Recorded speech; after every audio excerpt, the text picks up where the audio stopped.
Disclaimer, this is not a vlog. This is a educational video about drugs.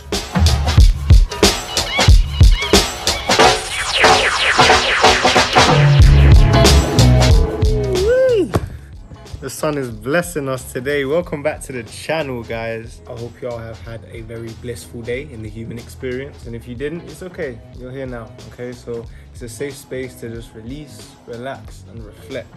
Let's just reset our energy right quick before we get onto the video, okay? Deep breath on 3. 1, 2, 3. Hold it in. Okay.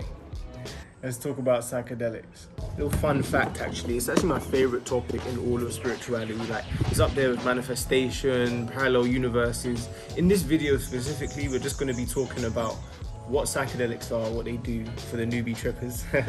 My actual LSD trip report of, you know, tripping and being in this amazing land. Like, look at this fucking view, dudes. It's fucking beautiful out here. Yeah, I knew it was going to be a crazy experience. So we're going to be diving into that. And number 3, the realizations from this trip.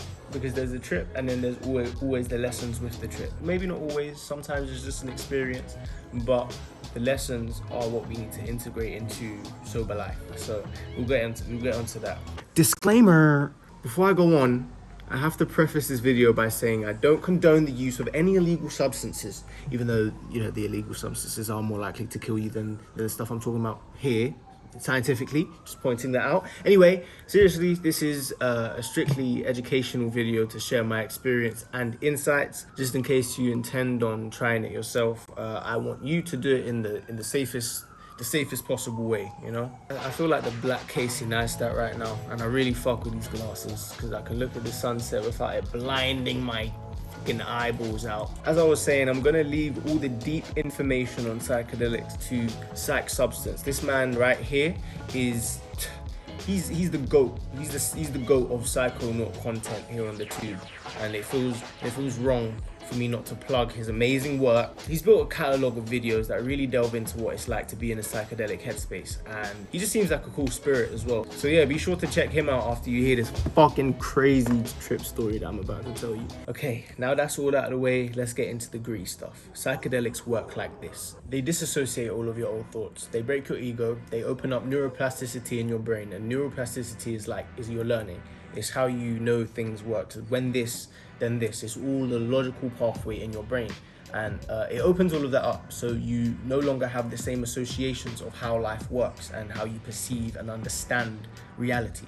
It also turns off something called your default mode network. Now, the default mode network is an interconnected group of regions in your brain that are associated with internally directed thought. So like self-reflection, self-criticism. For example, if someone has a lot of default mode network activity, they experience mind wandering, or, you know, our ability to mentally time travel, like projecting ourselves into the past or the future. Yeah, psychedelics pretty much turns all that shit off, just completely off. So you're stuck in this present moment alone. So just imagine being yourself, and then not knowing how life works anymore, and being trapped in the present moment alone. Like, just imagine that. And some colors and shapes too, you know what I'm saying?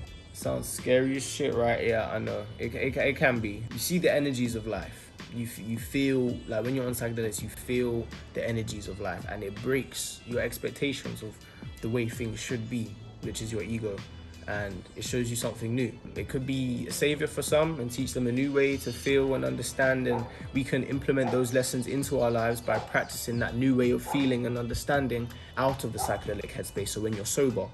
But just make sure you remember this. If there's anything you take out of this, please implement the lessons you learn on the medicine. Psychedelics take you outside of the human experience. It takes you outside of the journey, outside of Earth School, and then shows you an entirely different way of being, bro.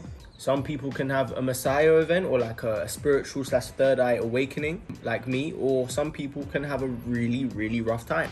You know what I'm saying? Really rough time. 99 times out of 10, you have a bad trip because you're unable to let go of that thing of ego and those emotions of panic and that your ego sends out, because the ego believes the law of separation, right? That everything is separate from each other. And when you get the effects of LSD, it makes you feel very interconnected. Or you may have like blocked or suppressed emotions or things that you have burnt out of your head through trauma, you know what I'm saying? And it could be released on that trip. So a bad trip has the same cause as any negative emotion. It's our resistance to surrender to the current moment.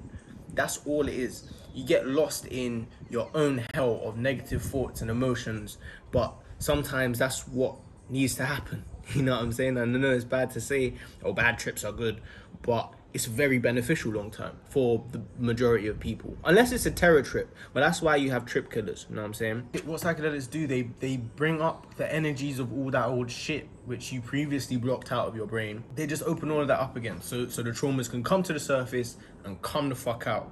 And a new person can be reborn. But essentially, that's what psychedelics are. That's what they do. Now let's get into the trip report. No bullshit, you know what I'm saying? I only took 130 micrograms of LSD. That's like a normal staple trip. The threshold to be named a psychonaut is 250 micrograms. If you haven't done 250 micrograms or higher, then you're not a psychonaut. Fun fact, I'm not a psychonaut. I've only done, the highest dosage I've done is 200. I'm only 20, you know what I'm saying? So be humble, you know what I'm saying? I know the psychonauts looking at me like, this guy right here, he's a fraud.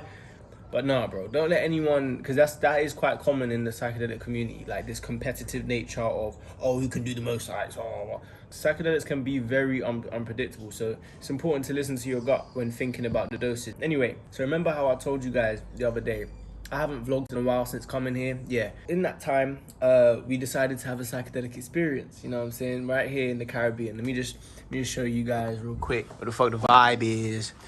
You got your mountains and your avocado trees and your, you know what I'm saying, your greenery. All this shit was moving, by the way. All this shit was alive than a bitch. But yeah, prior to this, the last time I dropped a tab was August of last year. So it was definitely a while, and for that reason I took a modest dose, you know what I'm saying, just to introduce myself to the realm again. So I dropped 130 micrograms of LSD at 12:45 on a casual Sunday.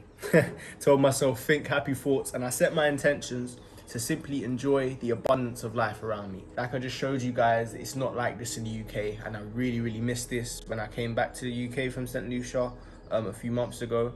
So for my first trip, I just wanted to say, yeah, let me just set pace, you know what I'm saying? Let me connect with nature. Little psych tip, just guys, Google set and setting, because set and setting in the psychedelic trip is too important. We're gonna go into some of my tactics to create the best set and setting, but your setting is what you do before your trip. You don't set up while you're tripping or whatever. But yeah, just to connect with nature. Why such a simple one for Jay Kaizen? Because the only trips I were having in Birmingham, blood clot, cold, hard, grey, concrete Birmingham, cuz like it was peak. So I just wanted to see what lessons I can tap into from the divine consciousness and Gaia, baby, you know what I'm saying, the earth. Immediately after dropping, we went to the supermarket to get fruit because I can't eat meat on LSD at all. Don't ask, we're not getting into that. Way too grim for this video.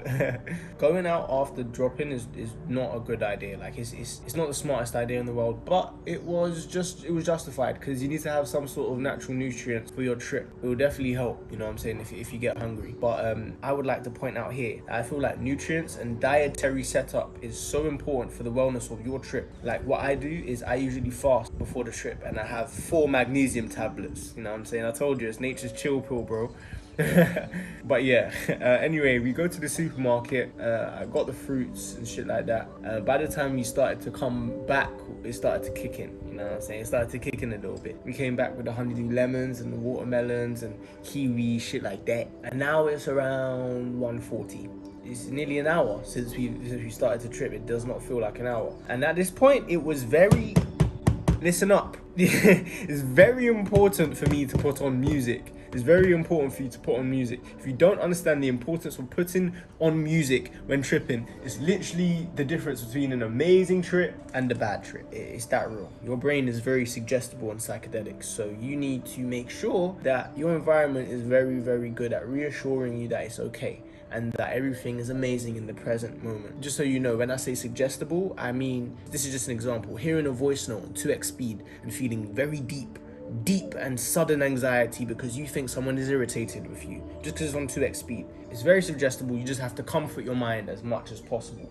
And I've been waiting to do this because a lot of people ask about my music taste. I got a link, you know what I'm saying? I got a link for my Spotify playlist that I literally used for this trip. Check out the playlist. It's really cool. 5 hours, 45 minutes of undivided fun.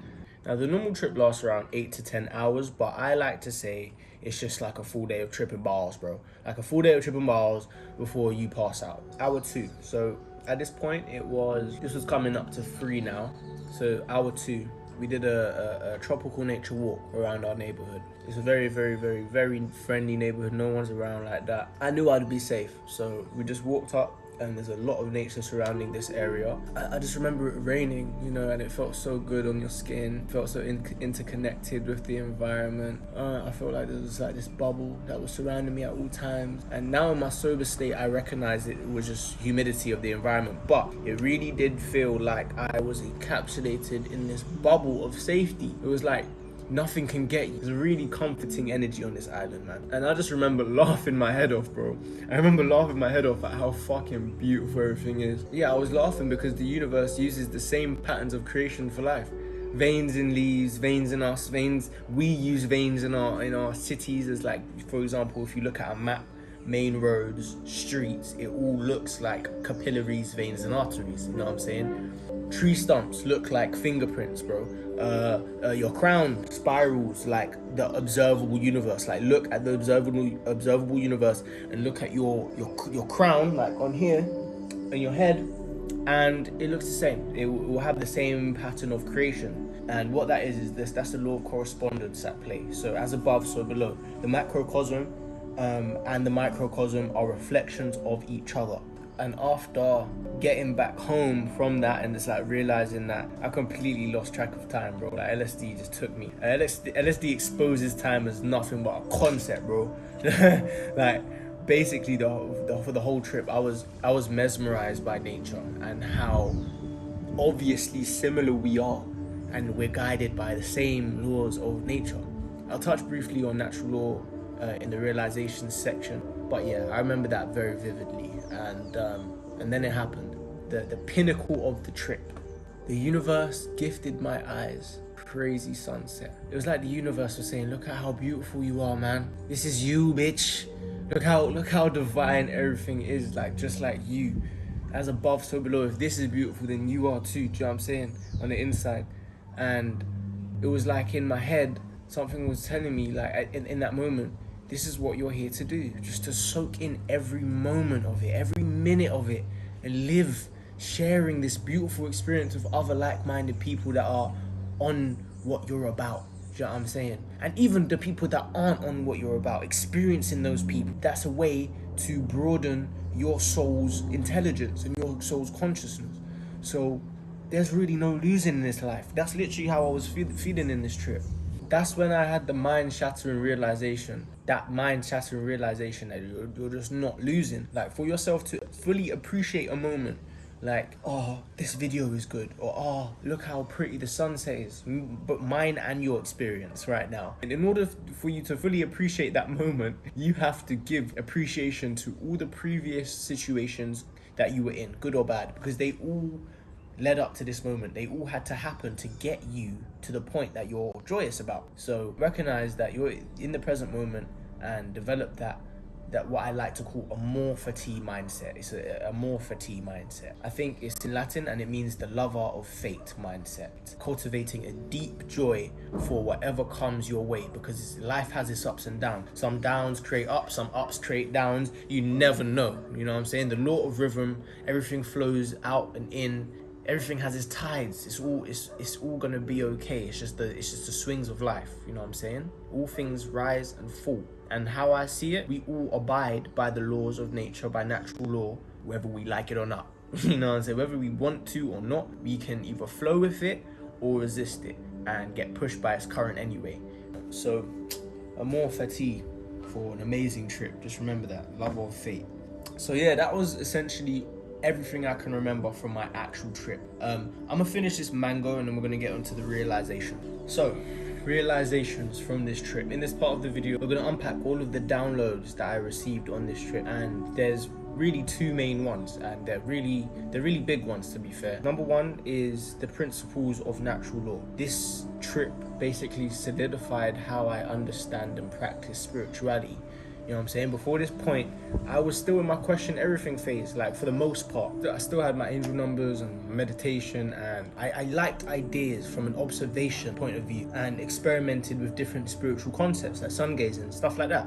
But on this trip, I realized a deep belief system that will definitely serve me. And it's something that I've talked about before. I've touched on all of these, but today I really internalized those lessons, those laws. Now let's talk about abiding by natural law or the principles of natural law. There's 7 of them. I guess we'll quickly touch on all of them. Number 1, the law of mentalism. The all is mind. It's all going on in your bloody head.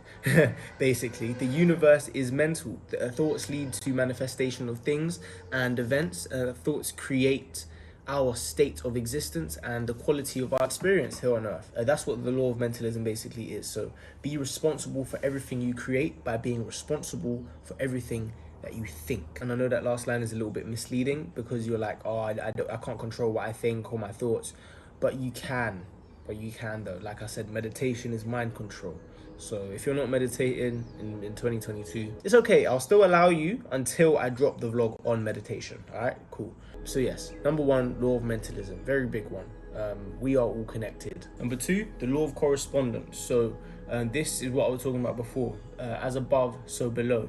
That which is below is that to which is above. The macrocosm and the microcosm reflections of each other. Get it? The universe is a hologram, bro. It's holographic in nature. It is self-similar across all sides. So that's number 2, that's law of correspondence. And again, I'm probably going to do like a proper video on how to implement this into your life and how when I figure out how to properly implement all of these laws, bet I'm going to make a video about it. All right, so number 3, law of vibration. Nothing rests. Everything moves, everything vibrates. At the most fundamental level, the universe and everything that comprises it is pure energy, pure vibratory or vibrational energy, manifesting itself in different ways. The universe has no solidity. Like I keep saying, like in my Break the Matrix video, that's number 1. This is a fucking illusion, bro. Matter is merely energy in a state of vibration. Yeah, there's no solidity. And there's many ways you can practice the law of vibration by keeping a high vibration. Number 4 is law of polarity. Everything has poles. Everything has its pair of opposite. Opposites are in a way identical in nature, but different in degree. Do you get it? Like hot and cold are both fucking annoying. You know what I'm saying? But at times, hot and cold can both be very, very, very, very detrimental. But at the same time, obviously, they're different degrees. Law number 5 is the law of rhythm. Everything flows out and in. Everything has its tides. Everything will rise and then fall. That's just kind of like the pendulum swing manifests in everything. The measure of the swing to the right is measure of the swing to the left. And there's cause and effect, which is the law of cause and effect, which every cause has its effect. Every effect has its cause. Everything happens according to law. Do you know what I'm saying? The law of cause and effect is basically like the law of karma. And then there's the law of gender. That's the last one, the law of gender. Mental gender is the state of coexistence between masculine and feminine aspects of the human mind. So our left brain hemisphere largely facilitates the masculine aspect of the mind. So not intellect, I say intellect, but by that I mean logic, analytical, linear thought processes, while the right brain hemisphere largely facilitates the feminine aspect of the brain, which is like the intuition. So creativity, being compassionate, holistic thought processes. These two things, don't think, oh, man brain and woman brain. It doesn't work like that. Masculine and feminine manifest within everything. There's both of those energies within everything in existence, in the universe. It's just the balance that's different between men and women. So men have more masculine than feminine, but that doesn't mean we don't have feminine. I like to say I'm a creative ass motherfucker. Nah, saying that would mean that I have quite a bit of feminine energy, and I'm very intuitive. But also, I'm a man. That's my mix. Just like you have your mix. There's some people that are men and have a more feminine than to masculine ratio. And same thing with women. It just depends on your upbringing and a whole bunch of shit. But yeah, that's the law of gender. Those 7 laws are what I'm saying that I want to start living by. When I say that, I mean, I don't know, man. I just want to find a way to implement these things in my life and remember them, because it's going to make the hard times fucking bearable. A more fatigue manifests within these 7 laws. And yeah, man, it's just a beautiful way to look at life. Everything has layers. All of this is a figment of our imagination. It's all illusory. It's amazing. It's all going on in your mind. And you are the creator of that. You are the creator of the reality, of that reality, of your personal reality. I keep saying this to everyone, and everyone thinks I'm crazy unless you're a dedicated supporter of mine. Everyone has their own personal universe. They create their own personal universe. I'm not the one that's saying this. It's Dr. Joe Dispenza, so many other people, amazing spiritual people that's trying to spread this message, but it's still not being adopted. We all have our own personal universes that we manifest, and you are the creator of that manifestation. The matrix, and obviously we're going to touch on this in my book, but the matrix is there for you to be controlled, for you to not even have to be a slave. You're lower than a slave. You're a bot. You're a drone, because they have conditioned you since you were very, very young. So you don't have to be contained, or you don't have to be entrapped, imprisoned. You don't have to do that. You just think that you're free. You just think that life is supposed to be like how they've put it for. It's kind of like we've been said to, oh yeah, you have free will. You have free will. We don't fucking have free will, bro. With this government and all of this Western society shit, don't get me wrong, Western society brings amazing benefits, but it also has this big cons. You know what I'm saying? Like, its inability to allow people to go through their own experience. It's a paved out road for you, and the Matrix just wants you to follow that paved road until death. That's not how you grow. That's not how you learn. That's not how you achieve your highest potential. That is not how you lead a happy life. Because we're not taught that. We're not taught that we create our own reality. Can you imagine they start putting that shit in school? Can you imagine they start putting that shit in the curriculum? All hell would break loose. Same thing that would happen if for example, psychedelics were legal. Too many people awakening to the truth that they are more powerful than this bullshit, and we are not at the mercy of life. Imagine if everyone just woke up to that truth right now. Then again, it's only a truth when you make it a truth. You know what I'm saying, in your mind, and you download it into your consciousness. That was number one, man. That was living in alignment with the principles of natural law. And number two, and this one really did hit me like a brick, man. The realm of thought is such a limited piece of intelligence as a whole. The moment you start thinking about stuff, you start turning your brain in on itself, and two separate beings start to form. Your soul and your ego. Your soul has always been here, bro. Your soul is the part of you that's interconnected with the divine consciousness, the whole. And your ego is made from your experiences, thoughts, and reactions. The ego is definitely needed to function in today's society, no cap. Like, the ego can also collaborate with your soul to create amazing art. Don't forget that. So the aim is not to kill your ego. We don't want to kill a part of us. It's just to stop letting it control your life, since it's an illusion. It's not real. An ego-based life leads to the death and the destruction of the whole. Since our ego believes that there's this law of separation, this sense of self, the belief that everything is separate from each other. You're currently living in a reality where that's the belief. I needed to hear those words more than Aryal today, because I think my monkey brain is smart enough to actually comprehend what's going on here. LSD never fails to just remind me that no one, not even your ass, knows what the fuck is going on here. It's all perception, and don't let anyone make you feel different. No one knows a goddamn thing. It's all speculation, perspective, and I think I found the subconscious root of our overthinking. Yeah, we've come to the conclusion that thought and thinking is the epitome of intelligence, right? In this society, Rene Descartes, a very famous philosopher, he coined the pineal gland as the seat of the soul. This same guy famously said, "I think, therefore I am." But he couldn't have been more wrong, in my opinion. You know what I'm saying? I think Eckhart Tolle wrote that in his book, and I was like, that's so true. You look around you, this intelligent life, you know what I'm saying? Let me show you this intelligent life. This right here, this avocado tree. I just want you to picture the avocado tree in your mind for a second. I'm about to say something. Just keep the avocado tree in your mind. That is intelligent life right there. The nutrients the root sucks in and distributes to the rest of the branches and the leaves with its multiple layers and veins and chlorophyll that is able to convert sunlight into energy. Nigga, you don't think that's very extremely intelligent? All that's going on, and yet I doubt the tree is going, oh, I wonder if those trees over there have more nutrients. I wonder when it's gonna rain. I'm thirsty. Ew, there's rats on my branch. They don't think it's causing more harm than good. None of that shit, bro. Nature just knows instinctively how to stay in harmony by just being, as our souls and bodies can do too, but only if you choose to let it. So just surrender to the present moment, man. Yeah, that's the lesson here, man. Nature knows how to stay in harmony just by being. It doesn't need to think. As should we. We are part of nature. We are not separate from nature, bro. So we have that, and we have that inner wisdom tapped in, but we keep second guessing, bro. Like, little Kaizen theory for you guys real quick.